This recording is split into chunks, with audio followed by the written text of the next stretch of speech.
Estamos en La Máquina de Pensar, no vamos a hablar de meteorología, vamos a hablar de literatura, amigos. Ayer les dije que íbamos a llamar a Buenos Aires para hablar con nuestra columnista, Liliana Villanueva. Ella tuvo una columna el año pasado aquí en La Máquina de Pensar que se llamó Taller Literario. La vamos a llamar por un lado porque es su cumpleaños, pero en realidad no la llamamos por el cumpleaños, sino porque ella es protagonista, si se quiere, de una noticia muy importante. Ganó el premio Casa de las Américas en el rubro literatura testimonial por un libro, Lloverá Siempre. Liliana Villanueva, ¿estás ahí? Estoy por acá, sí. ¿Cómo andás? ¡Feliz cumpleaños! Gracias. Estoy bien.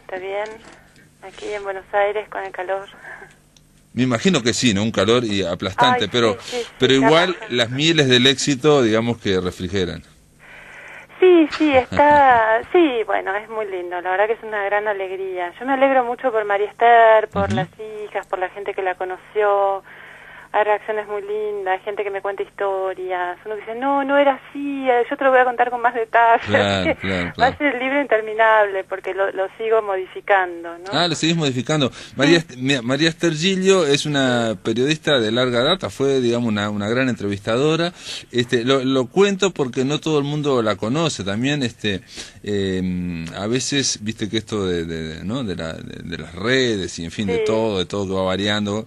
Y entonces, su principal carrera, digamos, la hizo, ¿no? A los 80, a los 90, ¿no? 20 y pico de años, 30 años. Sí, en realidad empezó bastante antes, empezó en los años 60, porque ella tuvo la suerte de ser, ella era abogada, y con las primeras represiones que hubo en el Uruguay, anteriores a la dictadura, ella tuvo la suerte de poder entrevistar a los primeros tupamaros en la cárcel. Cosa que sus compañeros periodistas no podían hacer porque no los dejaban entrar, pero ella con su carnet de abogada sí podía. Entonces con ese material, con esa documentación que ella guardó y trabajó en diferentes formas de entrevistas, había una entrevista muy interesante y para la época muy novedosa, que es como que ella está en la sombra y deja hablar al entrevistado. No sé si era la entrevista a Marenales, no recuerdo bien quién era, que después, por supuesto, salió esto en un libro. Ella se encontró de casualidad con Eduardo Galeano por la calle. Él estaba trabajando en la universidad y le comentó a María Esther, ¿sabías que en Cuba ahora, este año, esto era en 1969, están por inaugurar el premio Casa de las Américas de testimonio? Entonces María Esther le dijo, sí, pero yo tengo muy poquito material, es muy poquito, no llego a un libro. Y Galeano le dijo, bueno, hace algunos textos más, algunas entrevistas más, armá el libro y mandalo a Cuba. Y bueno, ella ganó el primer premio de testimonio que se hizo con la guerrilla Tupamara. Increíble. Sí, increíble.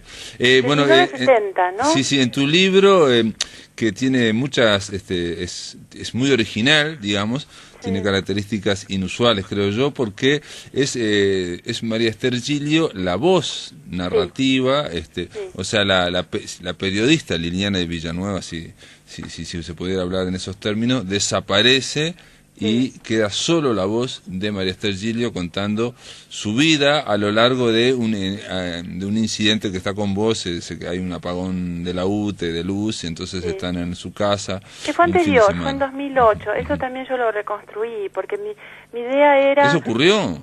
Ocurrió, sí. Ah, sí, no, es todo. Yo pensé que era ficción, pensé que era el marco de ficción ese. No, en absoluto, no, y esas 9 horas existieron, lo único que ella no habló 9 horas, era imposible hacer una entrevista, ella te entrevistaba. Claro.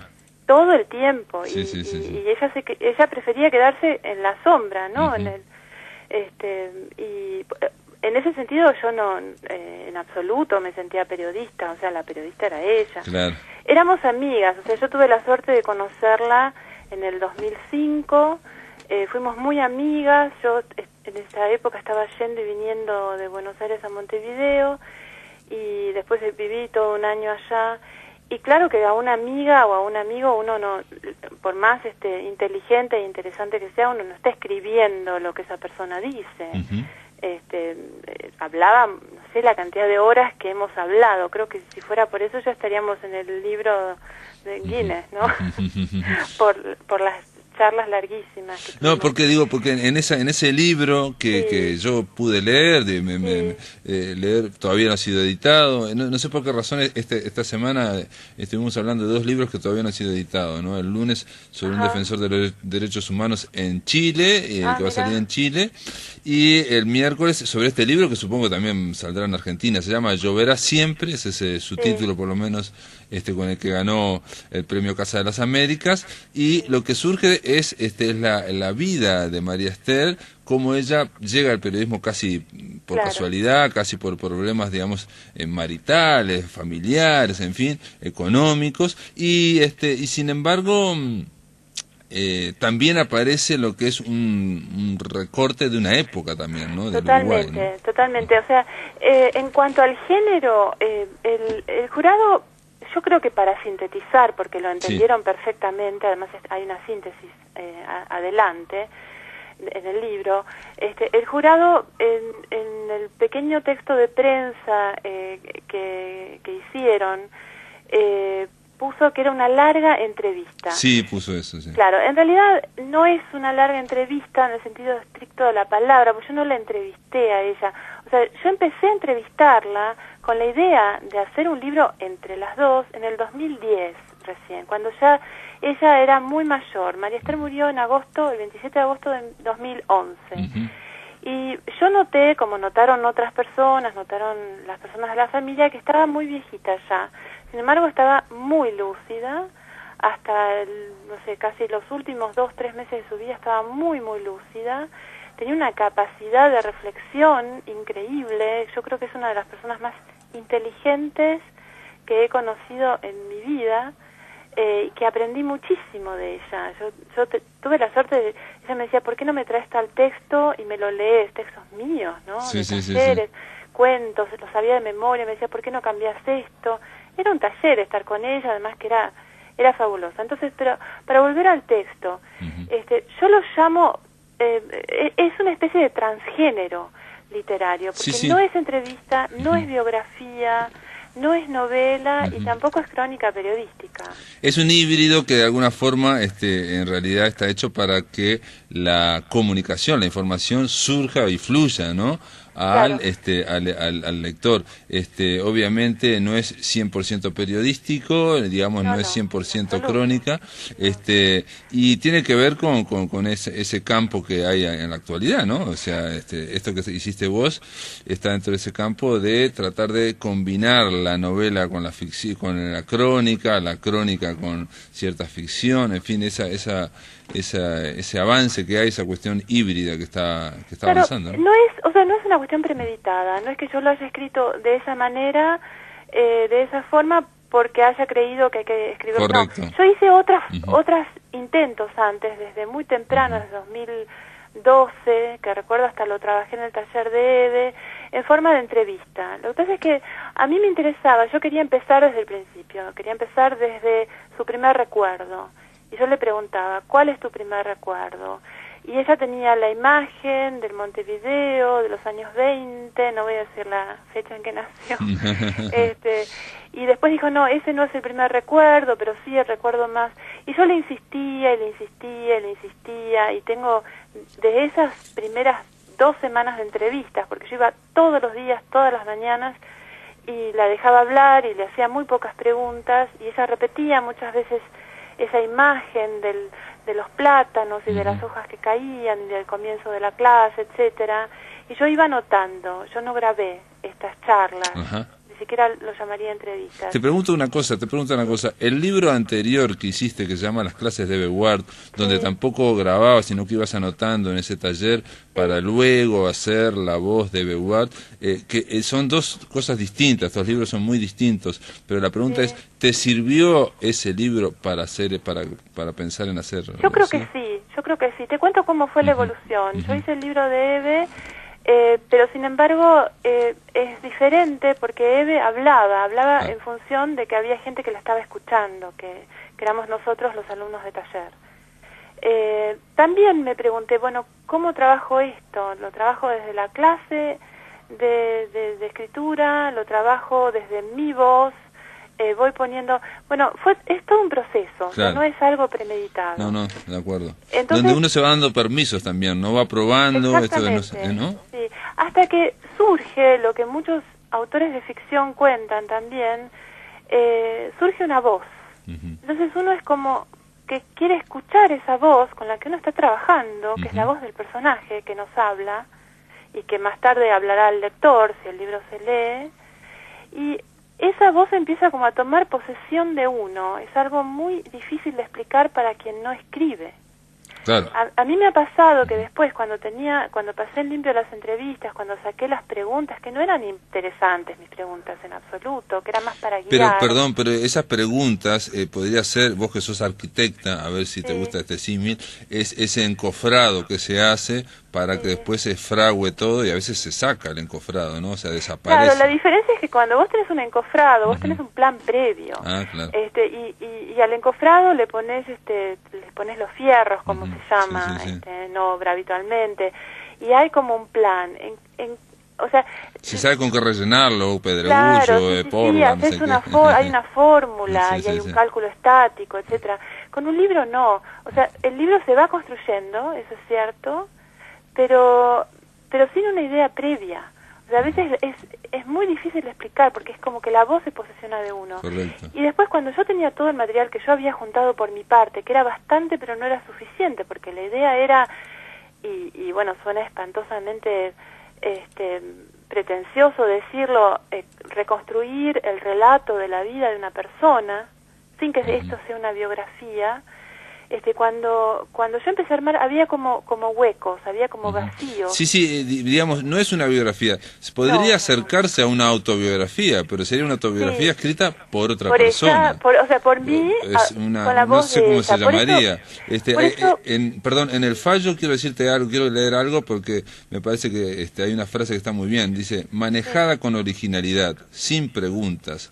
El libro posee un atrapante lenguaje coloquial, abierto, sincero y una voz única, cálida, con momentos conmovedores y otros que surgen del humor inteligente que caracterizaba a esa leyenda histórica de su país que era María Stergilio, ¿no? Claro, sí.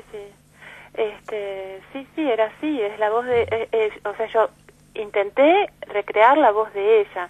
Y como te decía, después de trabajar todo mi material, que era insuficiente, yo hice una investigación. La historia fue así, o sea, mi historia de este libro fue así. Después del libro de Eve, bueno, yo estaba trabajando hace muchos años ya las crónicas rusas, las terminé y empecé a trabajar unos monólogos de personajes. Y yo había hecho un viaje a Berlín y estaba yendo a un taller de mi editora acá en Buenos Aires y yo cada semana le mandaba un texto, lo que yo llamaba monólogos. Y le mandé 2 monólogos con la voz de María Esther. Y cuando volví, él me dijo, yo creo que acá hay un libro. Ah, mira. Y le hice caso. O sea, le hice caso en ese sentido, en el sentido de seguir la voz de María Esther en la forma de monólogo. Él no me dijo hacerlo de tal manera. Pero yo misma me di cuenta que eso que yo tenía en mente, hacerlo algún día, porque a mí me interesaba, por supuesto me interesaba su vida, pero también me interesa mucho la materia de su vida, que fue su trabajo, que fue la entrevista, que es un género un poco menospreciado hoy en día. Parece que la crónica es la reina y la entrevista es una especie de vasallo de la crónica. No sé si me ocurre decirlo ahora de esta manera. Y es más, cuando yo consulté con algunas personas, cuando ya tenía el libro listo, consulté así con periodistas conocidos acá en Buenos Aires que pensaban y tal, un poco como, no lo menospreciaban, pero lo bajaban un poco como diciendo, bueno, la entrevista está de modé, me dijo alguien. Claro, sí, no. Porque, digo, está la idea de que ha habido mucho abuso en la entrevista. Nosotros acá en La Máquina de Pensar abusamos en la entrevista, pero como todas generalizaciones son absurdas, ¿no? O sea, porque, digo, es como decir que, yo que sé, no se pueden hacer películas de cowboy porque ya son malas. Eso es María Esther decía, es decir, no recuerdo bien las palabras, son casi como 200 páginas, pero María Esther decía que la entrevista es un diálogo entre dos personas. Claro, y mientras exista el diálogo entre las personas, va a seguir existiendo la entrevista. Claro, claro. Esa persona, esa periodista que me dijo acá de Buenos Aires, muy famosa, bestseller, que no me lo dijo con mala intención, me lo dijo un poco como, no sé, quizás para recomendarme, bueno, no sé si tu libro va a tener mucha repercusión, dedícate a otra cosa. Que me dijo, la entrevista está de modé, si yo voy con una entrevista a la redacción, me echan, entrevista de pregunta y respuesta. Al mismo tiempo me dijo, yo me como las entrevistas, las devoro. Claro, claro. No, o sea, hay una contradicción ahí. Aparte un detalle, lo que dijiste vos, una entrevista es un diálogo, y yo lo que siempre digo también es que es, en realidad, cuando está escrita, es un texto construido entre dos. Claro, pero lo escribe uno. Lo escribe uno, pero está construido entre uno. Ahí la injusticia. En mi caso, lo escribo sin las preguntas que yo Claro.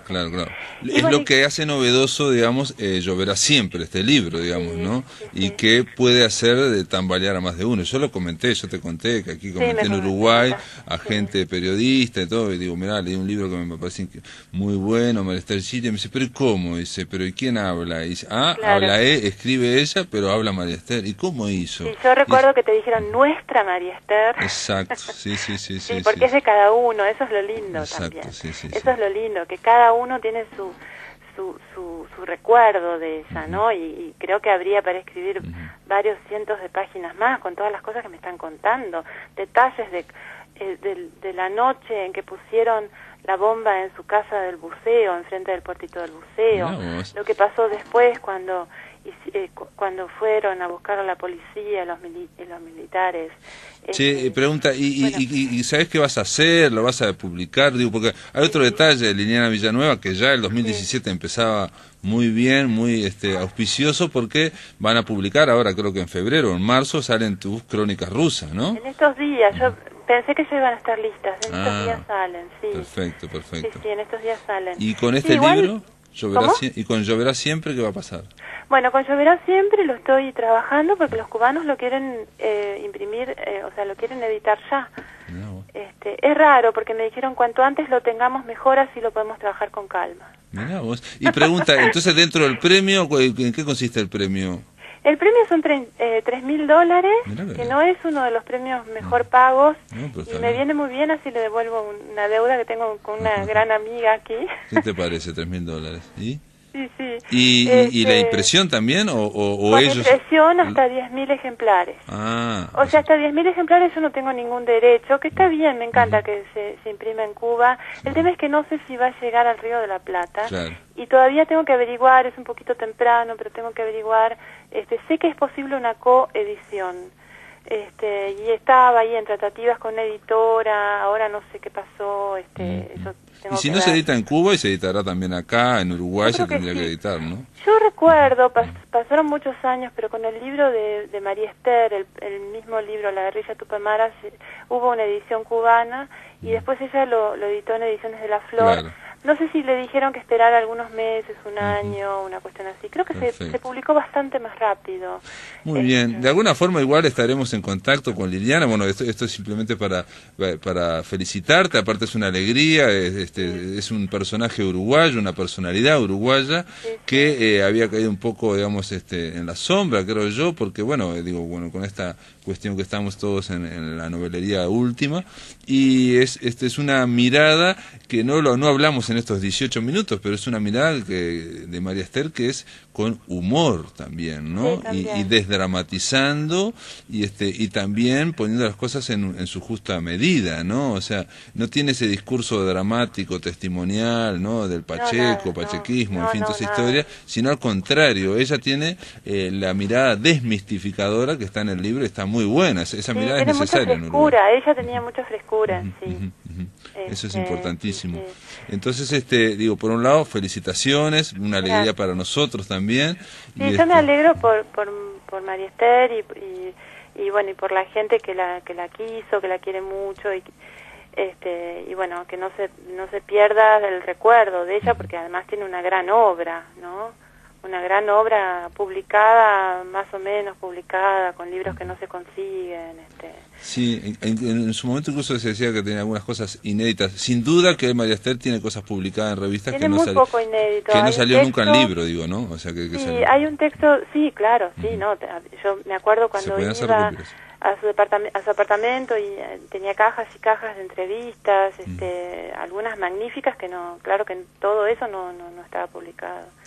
Muy bien, Liliana Villanueva, cuando salgan las crónicas rusas, supongo yo que te vendrás por acá, por Montevideo, y podremos conversar, ¿no? Podemos leerlas. Sí, voy a estar por ahí. Dale. Pronto. Te mando un abrazo y nuevamente felicitaciones. Bueno, gracias. Dale, un beso.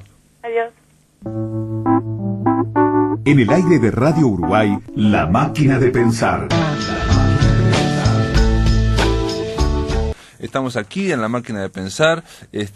Ahora quería compartir con ustedes algo que me pasó, una cosa media graciosa. El domingo estuvimos haciendo un asado y bueno, y estaba prendiendo el fuego, y uno cuando prende el fuego con diarios a veces se pone a leer, y en este caso me encontré con un artículo del País de Madrid del año 2005 que me gustó y que quisiera compartir porque es un artículo de Rafael Gumucio, se llama La venganza de Charles Bovary, y habla acerca de si escribir novelas es como estar casados, o si escribir cuentos es como tener, o poesía es como tener un amante. Y dice así, se los quiero leer porque no lo suelo hacer, pero quiero compartirlo porque me pareció muy, pero muy interesante. Juan Carlos Onetti, en una entrevista con amistosa ironía, se burlaba de los horarios y puntillosidades de Vargas Llosa. Tú tienes una relación marital con la literatura, le decía el uruguayo, mientras que yo tengo una relación de amante. La butad es más profunda de lo que parece. Onetti dibuja dos tipos de escritores, el que ama fugaz pero ardorosamente sus textos, y el que se casa con sus personajes y vive con ellos en una cotidianidad aparentemente banal. Estos dos tipos de escritores, el amante y el marido, dan distintos géneros literarios. La poesía, la crónica, el cuento y hasta la novela corta son las armas del amante. La novela es, por excelencia, el género nupcial. Como en el matrimonio, en la novela se trata de extraer del fuego no las más altas llamas, sino las más duraderas brasas. El novelista, como los cónyuges, debe evitar decir de una vez y para siempre toda la verdad. Debe diseminarla en pequeñas verdades discretas o invisibles que van construyendo nudos de confianza mutua. El que escribe versos y columnas y teatros y cuentos busca una y otra vez el acierto verbal, la frase o el verso o la escena que lo digan todo. Cuando lo encuentra, se acaba la columna, se acaba el poema o se acaba la escena. Los autores de novela tememos como a un lobo ese silencio que sigue al acierto. Así, el buen novelista muchas veces tiene que borronear o pasar por alto la frase inteligente, el aforismo, las revelaciones, el knockout del que hablaba Cortázar, solo para poder seguir adelante con la novela. Todo sea por seguir juntos, ante todo seguir juntos, porque más allá, porque más adelante los juramentos se van a cumplir, los milagros van a suceder, la trama va a cuajar y los hijos van a crecer. Seguir adelante, pasar por alto errores, torpezas ortográficas, gramaticales, dramatúrgicas o sentimentales. Seguir a pesar de las infidelidades, de las imprecisiones, de las palabras quebradas, la verosimilitud engañada y la verosimilitud engañada. Seguir adelante, guiado por una intuición nada certera de que algo incomprensible nos une. Seguir ante todo, seguir porque a partir de un cierto punto ni la novela ni la pareja es la suma de sus partes, sino otra entidad superior que se llama nosotros, que se llama los otros, que se llama relato. La novela y el matrimonio se sustentan en promesas que cuando están a punto de cumplirse se transforman en otras promesas.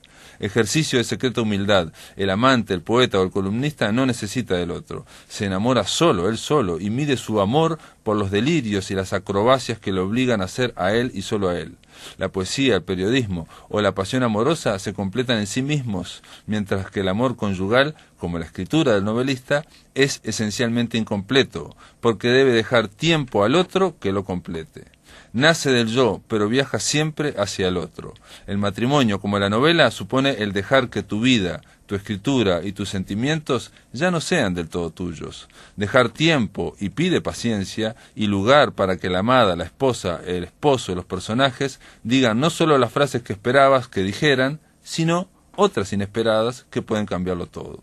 Muchas veces la musa del novelista abandona el lecho conyugal para irse con el poeta un par de semanas. Pero finalmente siempre vuelve con el marido porque la musa del novelista, como la esposa burguesa, no se enamora ni del escritor ni del marido, sino de la lealtad a un proyecto, real o completamente imaginario. En búsqueda de esa lealtad, el poeta Flaubert, está hablando del gran novelista Gustave Flaubert, el poeta Flaubert dejó el verso por la prosa y escribió en ella, en la prosa, un retrato furibundo de un matrimonio de provincia en que la esposa le es infiel al marido.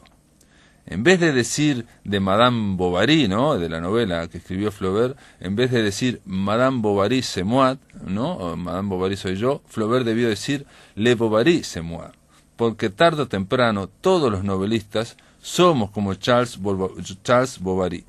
Todos en algún momento de la escritura somos el médico de provincia casado con una mujer por encima de sus medios. Ese pobre cornudo que intenta no ver lo evidente y termina, a pesar de todo, por ser heroicamente digno.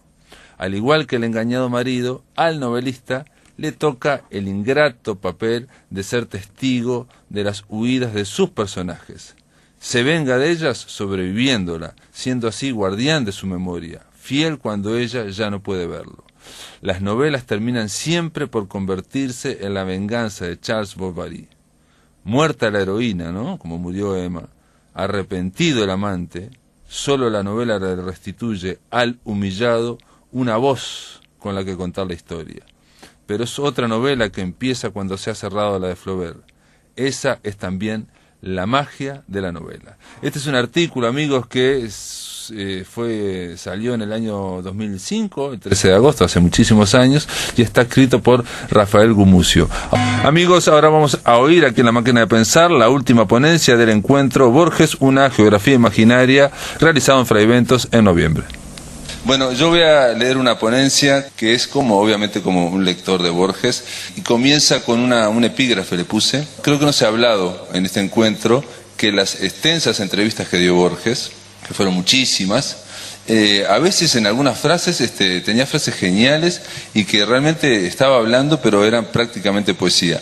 El epígrafe que elegí yo es una respuesta que él dice, está hablando, dice acerca de la poesía y de los poetas, dice: lo único que no sé es el nombre de los poetas. Está hablando de unas poesías que recordaba, ¿no? Dice: lo único que no sé es el nombre de los poetas. Pero ¿qué importa eso? ¿Qué importa si yo, al repetir poemas del siglo IX, estoy sintiendo algo que alguien sintió en ese siglo? Él está viviendo en mí en este momento. Yo no soy ese muerto. Ese es el epígrafe, y lo que dice es conversando así Borges en una entrevista. Y comienzo, dice: siempre me llamó la atención la relación, yo diría que ambigua, o mejor dicho, contradictoria, entre Borges y la literatura española. Aquí se habló ayer acerca de una cierta inquina que tenía Borges contra la generación del 27, pero creo que se abarca más que eso. Especialistas como David Huerta han hablado de querella hispánica, ¿no?, una querella contra la literatura española. Está dicho hasta el cansancio, pero es importante que se repita. Borges no solo nos influyó con su poderosa escritura, sino también con sus lecturas. Marcó buena parte de la tradición del Río de la Plata. Por poner solo un ejemplo mínimo, pero creo que es bastante importante, Emanuel Swedenborg nos es familiar, o sea, lo conocemos, nos es familiar gracias a él, por lo menos en esta zona del Río de la Plata. Una curiosidad que la he dicho hace poco: en el último año aparecieron en Uruguay 3 novelas en las que el místico sueco, Swedenborg, aparece mencionado. 3 novelas, y una de ellas ganó el máximo premio de la Feria del Libro, el Bartolomé Hidalgo. Se llama Todo termina aquí, de Gustavo Espinosa, y menciona reiteradas veces a Swedenborg. Es seguro que nadie lo tendría presente si Borges no lo hubiera ensalzado con tanta insistencia a lo largo de tantos años. Al final de su vida, Borges llegó a decir que si tuviera que dedicarse exclusivamente a un tema, sería Swedenborg. Yo cuando lo escuché eso dije, ¿y esto? Que Borges, que es la enciclopedia viviente, elegiría un solo tema, Swedenborg, te llama la atención. Pero no solo los elogios marcan a fuego, también lo hace la crítica reprobatoria. En la querella hispánica llama la atención un nombre, ¿no? O a mí me llama la atención un nombre, Miguel de Unamuno. Aunque lo admiraba, Borges le dedicó páginas que no abundan en el tono laudatorio. Señaló exhaustivamente los cansancios, la proliferación y los ripios de un escritor cuya presencia calificó de gárrula, es decir, chirriante e incansable. A su muerte escribió no una, sino 2 notas funerarias o fúnebres, aunque en un artículo dedicado, le dio mucha importancia, 2 notas le dedicó. En un artículo dedicado a Lugones anteriormente, proclamó que un escritor debe ser juzgado por sus mejores páginas. Sin embargo, en el artículo En presencia Miguel de Unamuno, resumió sus objeciones diciendo que la mejor manera de conocer a un autor es a través de sus errores. Porque es en lo injustificable y en lo imperdonable donde radica lo más personal e intransferible de cada uno de nosotros. Los aciertos son universales. Dice, por ejemplo, que el libro que Unamuno escribió sobre el Quijote, ¿no? Aquel de Don Quijote y Sancho Panza, está lleno, cito, de incontinencias patéticas, y que es tan efusivo y empalagoso como las ilustraciones de Doré. Con respecto a su poesía, afirma, cito, que sus lacras son más notorias que sus virtudes, y enumera con una terrible ironía 2 versos de Unamuno que hablan de 2 regiones geográficas de España, ¿no? Diciendo que habla de su parejo amor a 2 regiones. La lectura de estos poemas, dice Borges, es ingrata porque incomoda y horroriza. Sigue así hasta el final de la nota, sigue cayendo y cayendo, pateando, ¿no? Al final nos sorprende con esta afirmación: yo entiendo que Unamuno es el primer escritor de nuestro idioma. Agrega que pese a la muerte, su presencia discutidora, gárrula, atormentada, a veces intolerable, está con nosotros. ¿Cómo es posible esta contradicción? Por lo menos me lo pregunto yo. Dice, no me interesa la contienda verbal ni los recursos retóricos de Borges, me importa esta frase última que hablé, ¿no? Esta que dice, yo entiendo que Unamuno es el primer escritor de nuestro idioma. ¿Por qué? Porque expresa una profunda admiración, quizás la más alta que se puede decir sobre un autor. Llevo muchos años, ustedes saben, tengo un programa de radio, La Máquina de Pensar, llevo 11 años entrevistando a diario escritores y he observado que cuando un creador literario admira a otro, cuando analiza la carpintería de su obra, cuando ensalza la complejidad de su estructura o comenta el hallazgo de recursos, está, muy a menudo sin que él lo sepa, refiriéndose a aspectos de su propia obra. O mejor dicho, de su proyecto literario personal. Subraya y destaca las virtudes que sueña con alcanzar o que ya tiene. Ubica y detalla sus preocupaciones en la obra del otro y al ensalzarlo analiza cómo la superó. No digo que este mecanismo de proyección se dé siempre, ni tampoco que cada elogio sea trasladable a su propia obra. Yo lo que digo es que cuando el entusiasmo y el elogio es tan profundo, obedece a ese principio. Por eso vale la pena bucear en los escasos y altísimos elogios que Borges le dedicó a Unamuno, para buscar allí sus anhelos más escondidos. Antes del elogio que cité, y lo reitero, Unamuno es el primer escritor de nuestro idioma, Borges señala cuál es la virtud cardinal, la más difícil de la escritura.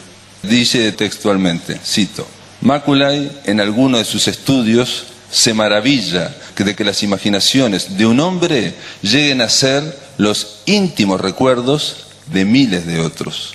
Que el lector viva la lectura como una experiencia más, que la logre integrar a su vida personal como un hecho, como un íntimo recuerdo. Esa sería la meta superior de todo arte literario. Viéndola desde su punto de vista, obviamente como autor, Borges añade, cito, esa omnipresencia de un yo, esa continua difusión de un alma en las almas, es una de las operaciones del arte ¿Acaso la esencial y la más difícil? ¿Acaso la esencial? ¿No se anima a decirlo, que es la esencial, o no quiere afirmar un absoluto? Está claro que para Borges esa es la operación esencial del arte. La difusión de un yo en otros yoes. La imaginación íntima convertida en recuerdos de otros. En reiteradas ocasiones, al menos 6 veces en 8 años, según un artículo de Mireya Camurati en Variaciones Borges, en la revista, cita la frase del apóstol San Pablo, que dice así: por salvar a todos, me hice todo para todos. Y que él resume en la aspiración para que un texto sea perfecto: ser todo para todos. Esa es la ambición. San Pablo dice que se hizo débil para el débil, que se hizo pagano para el pagano, judío para el judío, esclavo para el esclavo, delincuente para el delincuente, libre para el libre, y así sucesivamente. Bueno, esa ambición de ser todo para todos también es compartida por políticos y por publicistas. Construir un discurso que signifique todo para todos, un discurso global y a la vez personalizado, que aluda a todos y que envuelva a todos, esa sería la aspiración. La única diferencia entre el político, publicista y el escritor es que el primero aspira al voto, a la movilización de la sociedad o de cualquier tipo de acto en todas sus clases, es decir, a una acción externa, mientras que el escritor quiere infundir su texto en la imaginación de los lectores, en el recuerdo del lector. Quiere penetrar en sus ensueños y en sus sueños. Quiere que cada vez que el texto sea leído se actualice y que cobre vida a la luz de la experiencia de cada uno de los lectores. Esa idea es central en la concepción artística de Borges. Fue el origen de un deslumbramiento que tuvo él, ¿no? Y que a lo largo de su vida nunca perdió. La capacidad que tiene la literatura de complementar, de enriquecer o incluso de sustituir a la vida. En otro artículo agrega: la obra que perdura es siempre capaz de una infinita y plástica ambigüedad. Es todo para todos, como el apóstol. Es un espejo que declara los rasgos del lector y es también un mapa del mundo. Esta es una frase sí, citada del artículo del primer Wells en Otras Inquisiciones. Hay un cuento donde trata este mismo asunto, un asunto que yo creo que lo trató varias y reiteradas veces, como es costumbre, digamos, en su obra, ¿no? Pero bueno, hay un cuento del que quiero hablar que trata este mismo asunto, lo escribió junto a Bioy Casares y lo protagoniza el inefable Honorio Bustos Domecq. Es un escritor chanta, afrancesado, reaccionario, que ellos inventaron y que padecía de todos los lugares comunes que ellos odiaban, ¿no? De todos los manierismos de la época que ellos aborrecían. Por ejemplo, Honorio Bustos Domecq, en vez de decir que un libro acaba de ser publicado, Bustos Domecq dice: una editorial concluye de facilitar el dominio público. El cuento se llama En búsqueda del absoluto. Está publicado en Crónicas de Bustos Domecq y en él se le encarga a Honorio Bustos Domecq, se le encarga la búsqueda en Fraiventos de la obra perdida de un enigmático escritor de nombre casi uruguayo. Es argentino pero tiene un nombre uruguayo. Se llama Nierenstein Sousa, cuyo tío, aclara, era regente de un saladero en Mercedes, en la ciudad de Mercedes.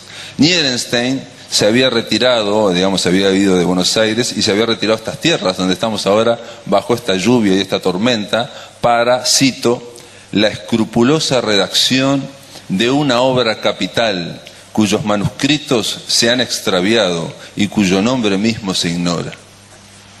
Esa misión, lo mandan a Bustos Domecq para que encuentre esa obra, ¿no? Magna y capital. Esta misión constituye para Honorio Bustos Domecq su primera salida al exterior, ¿no? Él es un porteño que nunca había salido de Argentina. Luego de consultar un mapamundi y de comprobar que los habitantes de ese país y de esa ciudad, cito, dominan nuestra lengua, se embarca en la aventura de abandonar la Argentina. En Fraiventos busca su primer contacto, el dueño de la farmacia, que es el que sabe todo en el pueblo, que tampoco tiene un nombre común porque se llama Sivago y es doctor. Aclara que con él van a una confitería y allí toma Honorio Bustos Domecq, con esa verba que es característica, allí toma su primer café con leche internacional. Conoce a un escribano y también al dueño de la casa donde vivió Nierenstein Sousa, y con ellos intercambian chistes de tono subido, chistes verdes, se supone, ¿no? Lo supongo yo y se supone el lector porque los títulos de los chistes son le contó el de la solterona y el loro, o el del viajante de comercio y la oveja.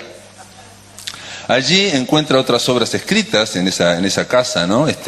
Encuentra algunos rastros escritos por Nierenstein Sousa, e incluso encuentra un ensayito que ha sido elogiado, cito, por la exigente crítica de la revista Marcha. Pero no encuentra la ópera magna, ¿no? La obra capital que busca. Se tropieza así con este apunte, un apunte de Nierenstein Sousa, que cito, dice: es curioso que Mallarmé, tan deseoso de lo absoluto, lo buscara en lo más incierto y cambiante, las palabras. Nadie ignora que sus connotaciones varían y que el vocablo más prestigioso hoy será trivial o deleznable mañana. En otras palabras, ¿cómo ser todo para todos si las palabras fijadas en el texto varían en el habla y en la misma lengua de un modo constante y en un proceso imprevisible? Encuentra versos, Honorio Bustos Domecq encuentra versos de Nierenstein, ¿no? Pero cada uno, y con varios borradores, ¿no? Pero estos versos, cada uno varían los diferentes borradores. Y en cada borrador, esos versos están cada vez peor. Por ejemplo, en un verso que para mí no está nada mal, Nierenstein Sousa dice: y solo en lo perdido perduramos, ¿no? Pero después lo tacha y ese verso se transforma, al ser publicado en un diario en letras de molde, persistir incrustado en lo fluyente. Bustos Domecq no encuentra explicación a este comportamiento, ¿no? Y no logra descifrar, realmente, este hombre cada borrador iba escribiendo peor. Regresa derrotado a Buenos Aires, acompañado por un amigo de Fraiventos, que durante todo el viaje en el barco, en la lancha, este amigo de Fraiventos lo va importunando durante todo el viaje, contándole chistes verdes sin parar. Al pisar el puerto de Buenos Aires da con la clave del enigma Honorio Bustos Domecq. Se da vuelta y le pregunta a su amigo: ¿de dónde saca usted tantos cuentos? Y este le responde sin vacilar que son de Nierenstein Sousa. Agrega que los contaba muy mal y que la gente de la zona los mejoraba. Esa es la clave. Dice el narrador, cito: contaba mal sus invenciones porque sabía que el tiempo las puliría si valían la pena, como ya lo había hecho con la Odisea y las 1001 noches. Bustos agrega, cito: como la literatura en su origen, Nierenstein se redujo al oral porque no ignoraba que los años acabarían por escribirlo todo. Nótese, esto lo noto yo por lo menos, nótese que cuando llega a estas conclusiones finales, el estilo afrancesado, retorcido y manierista de Bustos desaparece y surge la claridad y la concisión de Borges. Seguramente también debió, pero yo creo que lo escribió Borges. Cito de nuevo, la frase dice: como la literatura en su origen se redujo al oral porque no ignoraba que los años acabarían por escribirlo todo. Borges, por otra parte, admiraba mucho, de los pocos que cuando habló que admiraba, es al poeta Machado, pero no a Antonio, sino a Manuel Machado. Manuel Machado tiene estos versos que seguramente, supongo yo, que a Borges le gustarían, que dicen así: hasta que el pueblo las canta, las coplas no son, y cuando las canta el pueblo ya nadie sabe el autor. Tal es la gloria, Guillén, de los que escriben cantares, oír decir a la gente que no los ha escrito nadie. Procura tú que tus coplas vayan al pueblo a parar, aunque dejen de ser tuyas para ser de los demás. Que al fundir el corazón en el alma popular, lo que se pierde de nombre se gana de eternidad. No sé si se habrán dado cuenta que hasta ahora todas estas reflexiones están relacionadas más que nada con el modo de leer. Hay muchos modos de leer, de asimilar a un autor, mucho más de lo que pensamos. Y Borges siempre problematizó esa instancia que es la lectura, no solo la escritura. Yo quisiera contar dos pruebas, digamos, de cómo podrían ser de formas de leer o de interpretar o de condensar. Quisiera contar algo que me ocurrió en Buenos Aires hace unos cuantos años, hace no tantos, 3 o 4. Una escritora amiga mía que se llama Analía Medina elogió, íbamos en el auto con su esposo, me iba llevando, y elogió mi condición de uruguayo, con esa admiración que tienen los argentinos por los uruguayos, y que los uruguayos no sabemos por qué, ¿no? Nunca logramos saber por qué. Y me agregó esta muchacha que su padre, que ya era fallecido, siempre le decía que amaba, que le encantaba Montevideo, porque le recordaba al Buenos Aires que conoció en los años 50, ¿no? El Buenos Aires anterior, cuando era niño. Como yo vivo en Montevideo, pensé que esa operación nostálgica obviamente embellecía y aliviaba de las incomodidades que uno sufre viviendo en Montevideo, ¿no? Pero digo, con esa operación nostálgica, ¿no? Y no me di cuenta en ese momento, ella tampoco se dio cuenta de que los dos, al hablar esto, estábamos repitiendo el poema que Borges dedicó en 1925 a la capital uruguaya, donde dice, cito, «Eres el Buenos Aires que tuvimos, el que en los años se alejó quietamente». Esto lo descubrí, o lo redescubrí en realidad, nexo, leyendo una novela argentina reciente, La Uruguaya, de Pedro Mairal, donde cuenta precisamente un personaje argentino que se engancha, se enamora de una balicera o de alguien, de una muchacha que está en balizas. Todo ocurre en 24 horas en Montevideo. Ahí el narrador se admira de Montevideo y cita estos versos para confirmar su impresión de Montevideo. O sea, el narrador, también es un argentino, un porteño que acaba de llegar, está fascinado por Montevideo y obviamente por la montevideana que lo enloqueció, ¿no? Ahí me di cuenta de que la imaginación de un hombre puede llegar a ser el íntimo recuerdo de muchos hombres. Por ejemplo, del padre de mi amiga. Ese fue un recuerdo para él, ¿no? O de Mairal, o de Pedro Mairal, o de miles de otros. Hablando con Francisco Alves Francese, él me tiró otra idea que puede ser, y yo la planteo. ¿Se creó esta idea a partir de Borges? Este lugar común entre tantos porteños, de que Montevideo es la Buenos Aires que estuvimos antes. ¿O fueron los versos de Borges los que radicalizaron y condensaron ese sentir colectivo que probablemente podía haber habido? No lo sé, yo no lo sé, no es fácil saberlo, pero en cualquiera de los dos casos es fácil maravillarse de que la imaginación de un hombre pueda llegar a ser un íntimo recuerdo en miles de otros. Gracias.